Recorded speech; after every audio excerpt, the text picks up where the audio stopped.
Meanwhile, there is a proposal to use the Malampaya Fund as temporary subsidy against the impending power rate hike.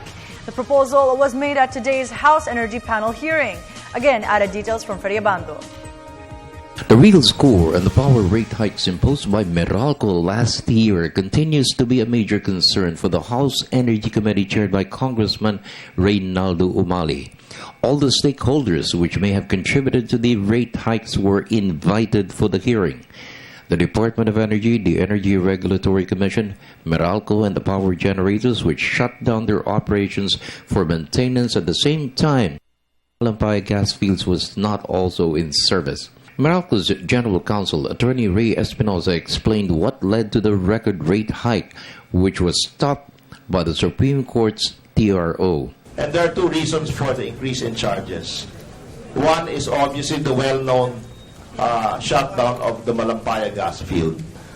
That meant that the plants that were being supplied by the Malampaya gas would have to source more expensive fuel if we were to make these plants run. If we do not accede to these plants using more expensive fuel, that means a total of 2,700 megawatts of capacity would be off the grid. So we would have to allow, as we did in 2012, the gas-fired plants to use more expensive fuel. And this fuel would either be condensate, diesel, or biodiesel. The future of Meralco's rate hikes will all depend on the ruling of the Supreme Court. It could go either way.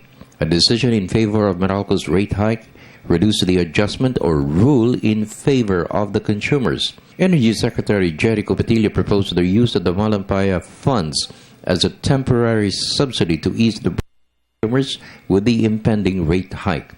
Congressman Reynaldo Umali called on the power producers to share the burden of the increase, given the cost of generation passed on to consumers. We also don't know when the TRO is going to end, where Supreme Court is going, and in the meantime, what we can probably do is look into the fact that the Malampaya Fund is there.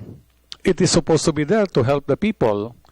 Our only question now is, can we actually use it to unburden the people with this rate increase?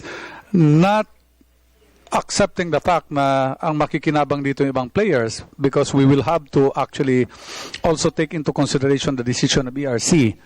Pero kung po pwede, ngayon pa lang, bigyan na natin ng assurance na baka po pwede at this point pa lang, kung meron tayong magagamit na Malampaya Fund, it will not only unburden them, but also the players na kahit man lang sa fuel cost, mabayaran sila at umandar silang lahat. This is a matter that can be easily be resolved by the agencies of government in cooperation with all of the power stakeholders. For the People's Television Network, this is Freddie Abando reporting.